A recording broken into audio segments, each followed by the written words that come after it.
For 5 years, we lived in poverty, waiting for my wife's $10 million settlement. Last week, I found out the lawsuit never existed.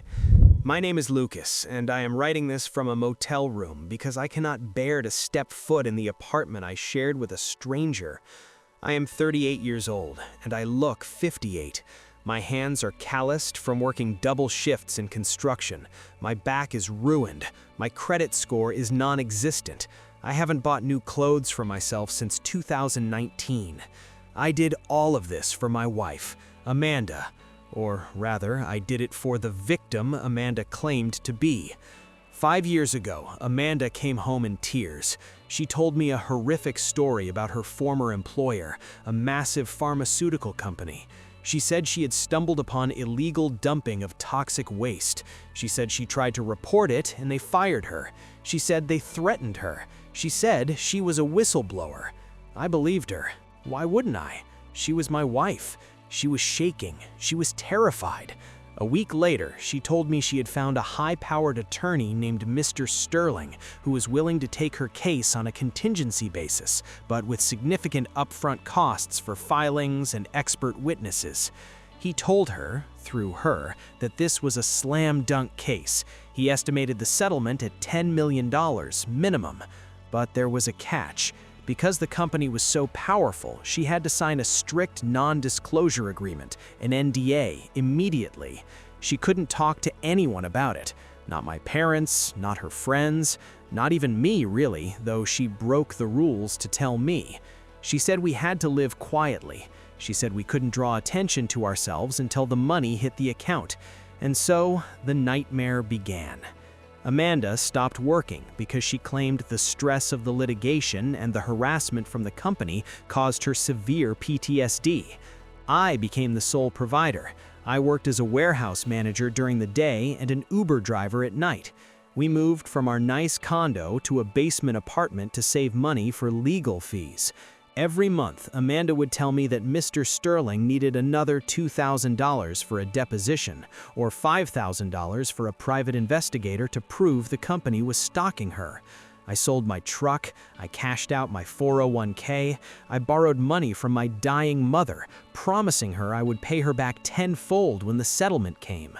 My mother died thinking I was a failure who couldn't manage money. That guilt eats me alive every single day. But Amanda kept the hope alive. She would show me emails from Mr. Sterling. They were detailed, professional, filled with legal jargon. Dear Amanda, the judge was very impressed today. Dear Amanda, we need another $3,000 for the filing fee. They had written both sides of the conversation. She had created a fake Gmail account for attorney.sterling@gmail.com and was emailing herself back and forth. There was no lawyer, there was no lawsuit, there was no whistleblower complaint. She had been fired 5 years ago for incompetence and lateness. I checked her browser history. The legal fees, the money I slaved for, it wasn't gambling, it wasn't drugs, it was mobile games and online psychics. She had spent over $80,000 on Clash of Clans and Candy Crush. And she had spent the rest on tarot card readings over Zoom, asking them, when will I be rich? And the day I drove her to the deposition, I checked the location history on her phone.